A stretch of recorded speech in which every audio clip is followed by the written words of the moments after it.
Good morning সবাইকে। সকালবেলা সবজি খেতে সবজি ছিঁড়তে চলে এসেছি। ঘুম থেকে উঠেই এসেছি আগে সবজি তুলতে। অনেক দিন বাগানে আসি না, অনেক ফল হয়েছে, এখন হচ্ছে সেইগুলো তুলবো আর আপনাদের সঙ্গে শেয়ার করব। আগে দেখেন কাঁকরোল গাছের দুইটা কাঁকরোল দেখাই, দেখছেন?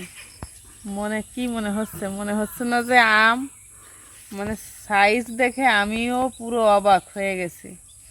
কি সুন্দর আমার কাঁকরোল গাছে, এর আগে মনে হয় এত সুন্দর সাইজ আর এত সুন্দর কাঁকরোল এখনো পর্যন্ত হয় নাই, এই প্রথম।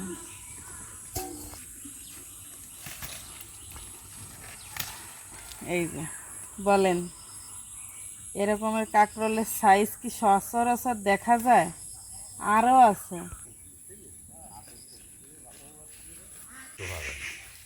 এই যে কাঁকরোল গাছের সবচেয়ে বড় সুবিধা হচ্ছে একবার লাগায় রাখলে প্রত্যেক বছর খাওয়া যায়।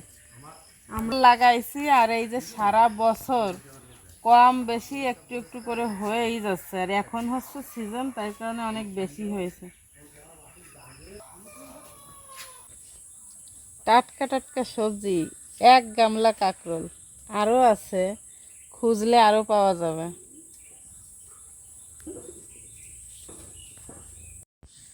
আগের দিন যে সব কিছু লাগাইছিলাম বৃষ্টির কারণে সব একেবারে নষ্ট হয়ে গেছে।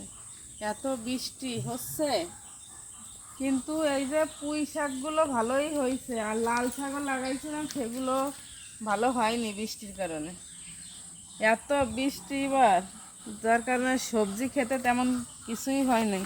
তবে আমার মরিচ গাছগুলো অনেক সুন্দর আছে।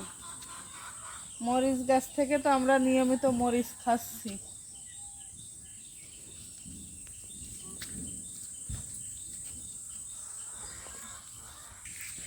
আর এলাচের কি অবস্থা দেখেন, পাকছে নাকি বুঝতেই পারছি না।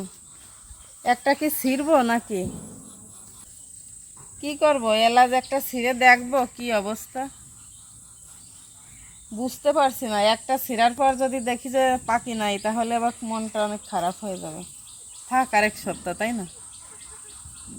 আরে এই যে আমরা একটা চায়না পেয়ারা বলে এটা গাছটা লাগাইছিলাম, দেখেন কি সুন্দর সুন্দর পেয়ারা পেকেছে। এর আগেও আমি 4টা পেয়ারা পাকাটা তুলে নিয়ে গেছি।